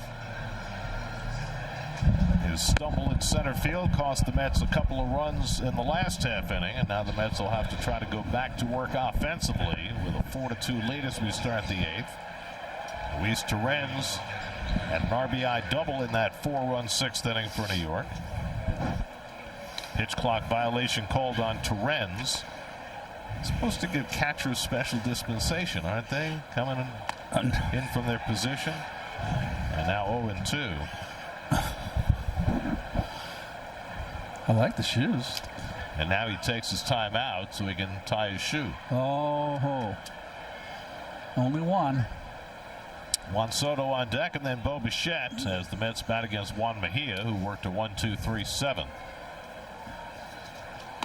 And that catches the outside corner.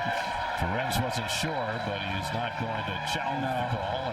That's the 3rd strikeout for Mejia. I think it got the corner. So Juan Mejia, who retired 5 in a row in his outing in New York, has retired 4 in a row today. And here is Soto, who walked and scored in the 6th. Otherwise 0 for 2. Batting leadoff today for the first time as a Met.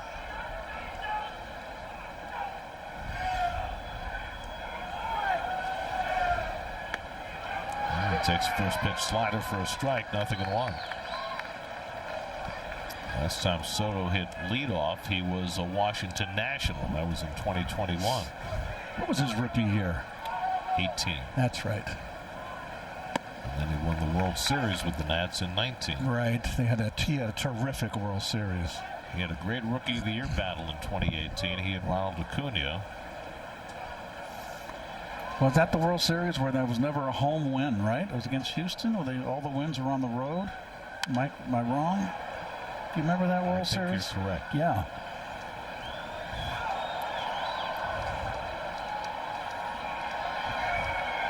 They had the big 1-2 punch, the 1-2 starters that won it for them, and then the left-hander Strasburg and Scherzer, and then Corbin. Corbin out of the bullpen saved them.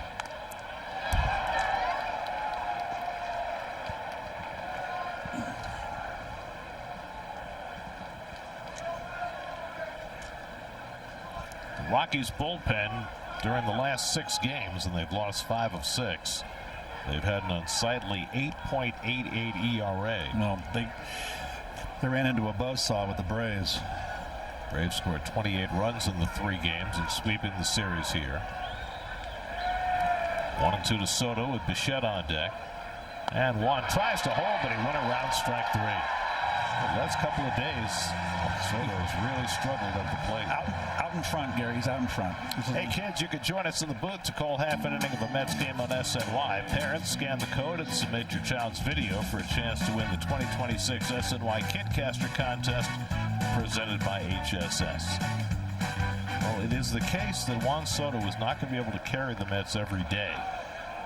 And so it certainly is good to see that some other people are contributing. Vientos the last couple of days. Benj. Torrens had a big hit in this game. Bichette's gone 0 for 3, grounded out all 3 at bats. I think Juan would tell you right now he's not feeling comfortable at the plate. He's a little bit out in front and swinging at breaking balls in the dirt, which means you're too quick. And it happens in the course of a season, and it's just a matter. He'll find a range, and he'll bring it back, and he'll go in a tear.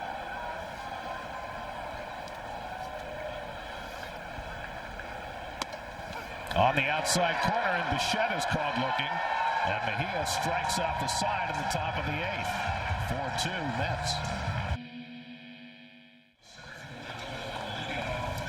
Well, they took her out to the ball game, and it looks like she's having a grand old time. Oh, she is. Like two little antennas on top of her head. Trying to see a win today. Mets are up 4-2 as we go to the bottom of the 8th. Well, the snow-capped Rockies are going to have some more snow on them tomorrow. Yes. Might be a lot of snow in downtown Denver, too. Craig Kimbrell has been pitching very well lately. And a scoreless 9th inning in Anaheim on Saturday. Edward Julian is the pinch hitter, and he swings and misses at the first curveball from Kimbrell, 0-1. Julian usually leads off against right-handers. Had a good series in New York, the former Minnesota Twin. Batting for Brenton Doyle.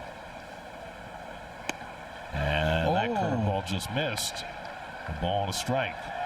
Nicky Moniak on deck, and then Tyler Freeman. This is a big batter to get out. With Moniak as hot as he is with his power game, you don't want him coming up as the tying run. And Julian lifts one to left. Coming over toward the line is Soto. He gets there and makes the running grab, one out. So a big out for Kimbrell to start the bottom of the 8th.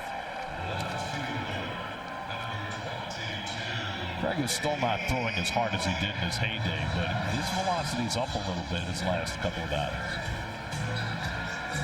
So here's Moniak, who has one of the 4 hits for the Rockies today, a double into the left field corner in the 3rd.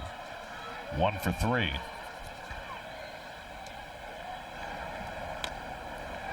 Ouch. Oh, I got him. And he's mad at himself because he was not in the dirt. He should have caught it. No, and he just missed it. He missed it, and he paid the price. See, it's another thing. When they're on the knee there, they leave that quad, the thigh, wide open, exposed to getting a foul tip.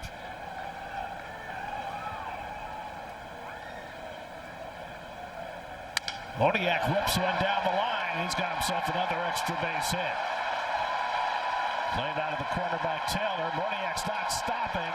He heads to 3rd. Semion's throw not in time. It gets away. Kimbrell, though, backs it up and keeps him from scoring. So Moniak, after doubling in the 3rd, has a triple in the 8th, his first triple of the year. I have not seen Moniak with such a short swing. And boy, did he clobber that one. Ball down in the strike zone, inner half. And he can run. I thought he was going to hold up here and play it safe for the double, down 2 runs. They made it easily. So now the tying run comes to bat. Tyler Freeman, the batter, 0 for 2 today. Let's play the infield back with a 2-run lead. Freeman takes outside, ball 1. Everybody's back but Vientos, which I don't understand. Just play and concede. I don't know why you're 3/4 of the infield. You're conceding the run, and you don't want a base runner. Swing and a miss at a 91-mile-an-hour fastball. That's a little concerning. 1 ball, 1 strike. Kimbrell, 2 outings ago, was hit 96 on the gun.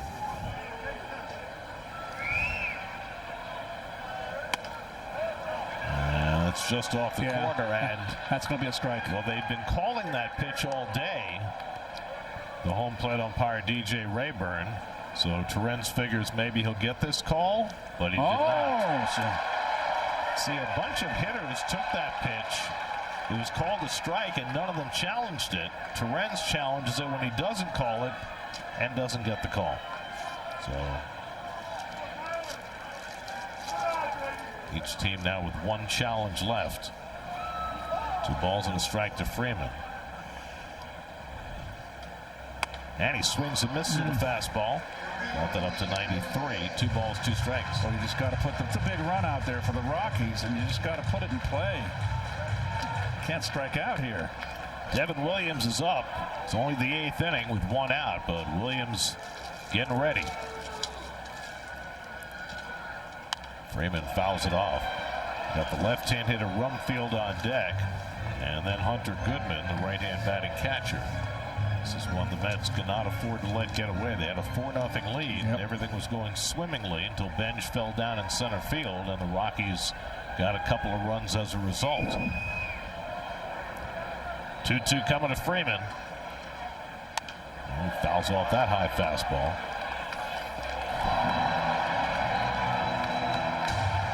This has not been Craig Kimbrell's favorite stopping off point. 16 career games at Coors Field. His ERA is 5.06.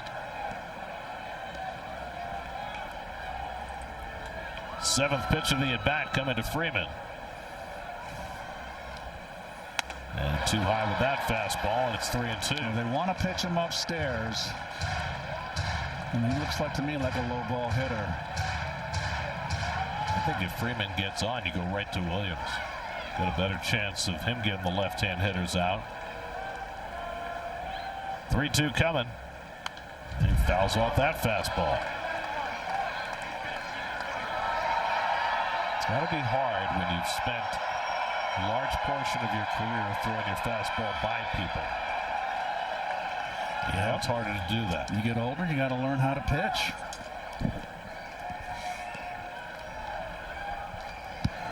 This is pitch number 9 from Kimbrell to Freeman.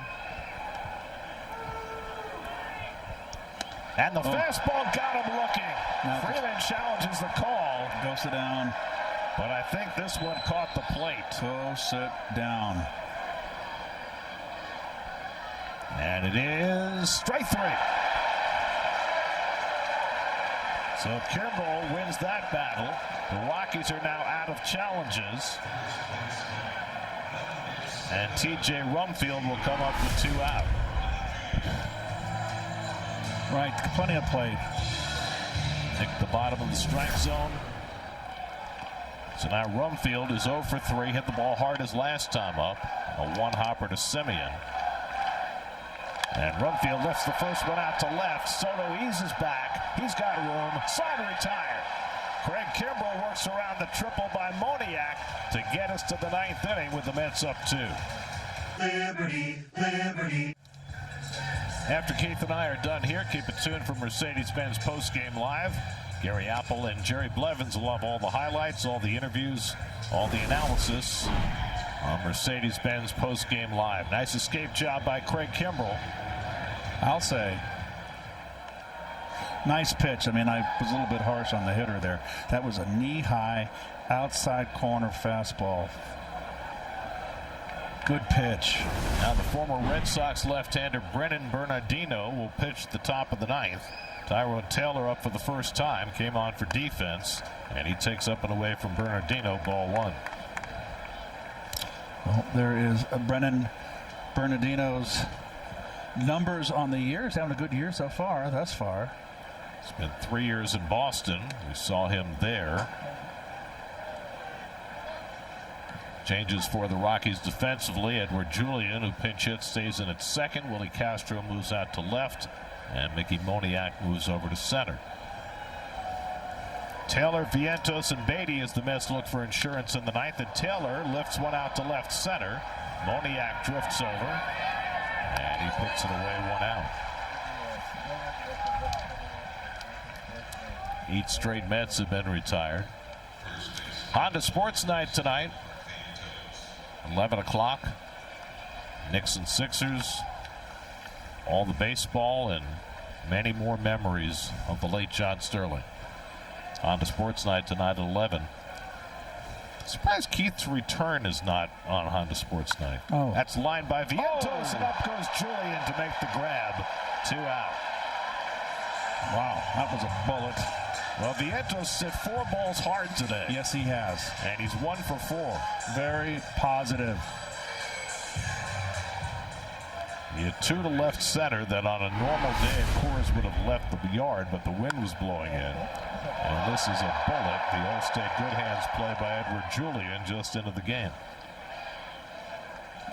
Very positive off the bat of Vientos today. Now Brett Beatty, who's gone 0 for 3.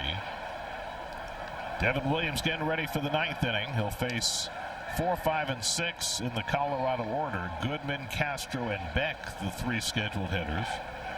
They still have plenty of left-hand hitting in the dugout, including Troy Johnston, who's in the top 10 in the National League in batting.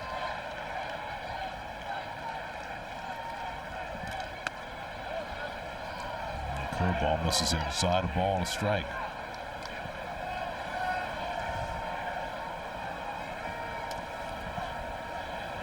Williams picked up a save in the Friday night game in Anaheim.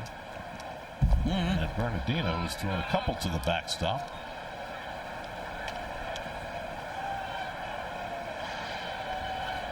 Bernardino, 34 years old.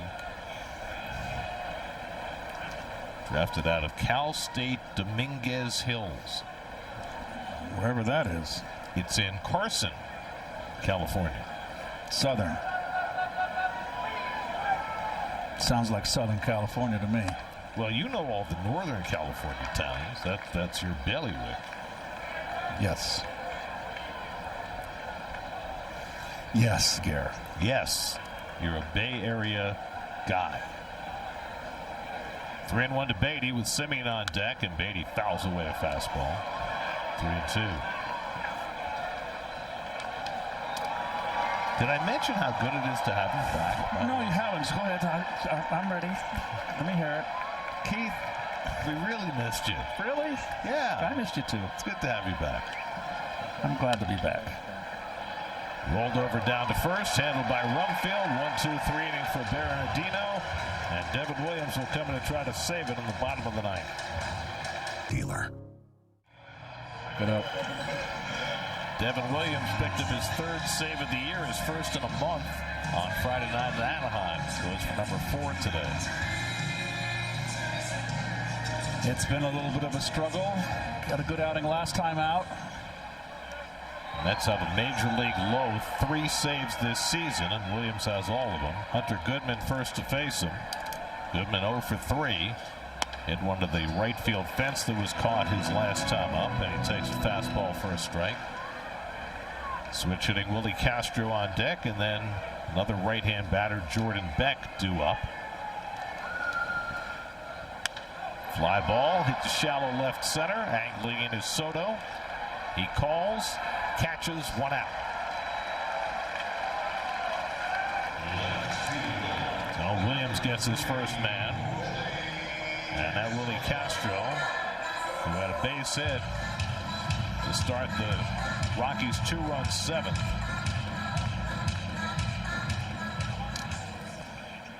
Troy Johnston has come out on deck to bat for Beck to give them a left-handed bat against Williams. And Castro takes fastball inside for ball 1. Castro 0 for 2 with 2 strikeouts in his career against Williams. David Peterson in line for the win after working 4 innings in relief. Fly ball center field. Benj going back. At the edge of the warning track, he's there to grab it. 2 out. He had the right track on that one, Garrett. He wasn't going to go down again. 1 header's enough for 1 day. He's smiling. He knows. And so the Rockies are down to their final out. Not Troy Johnston, who is having himself a terrific year. Will pinch hit.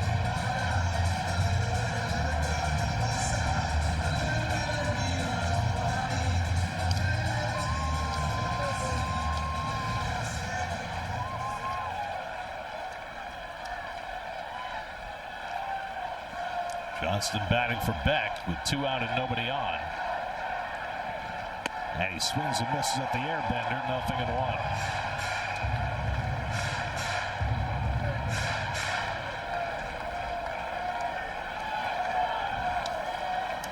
Johnston begins the day 6th in the National League in batting. And he swings and misses at a fastball, and the Rockies are down to their final strike.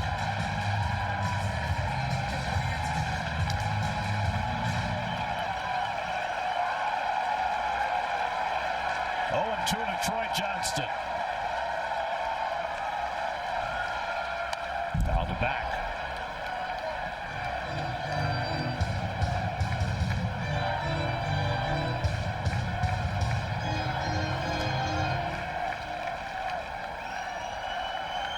Devin Williams trying to put this game to bed. 0-2. He struck him out. Nope, he did, and the ball game is over. Torrens put the tag on for the third out. Devin Williams requires just 6 pitches to work a 1-2-3 bottom of the 9th inning to get the save. Carson Bench homers. The Mets put together a 4-run 6th inning, and they take the opener of the series in Denver 4-2. Well, that's a terrific start to this road trip, as you mentioned. A 3 out of 4. And Vientos, 4 solid at bats. If the wind wasn't blowing in, he might have had another back-to-back 2-home run game here at Coors. But the big 2-out RBI was the difference in the game with that base hit that scored 2 and that 4-run 4th. Mets used the double opener today with Brazoban and Warren. They threw 3 scoreless innings. David Peterson went 4 and gets the win. Kimbrel set it up. Williams slammed the door. And the Mets beat the Rockies for the first time in 4 tries this season. Today's win is brought to you by Moo. Download the app for access to exclusive Mets perks and smarter trading. Moo Financial Inc. Member FINRA SIPC. There's your game summary. Mets are now 3-1 on this road trip as Mark Vientos again had a big hit. And the Mets take the opener of the series from the Rockies 4-2. The Amazing Mets Foundation is proud to contribute $2,500 to Northwell Health and the Cast Institute for Women's Health for every Mets win. For more information, visit northwell.edu/cats. The total contribution so far this season is $30,000. Mets take the opener of the series from the Rockies 4-2. Good start up in the mountains. Back with more from Denver in just a moment.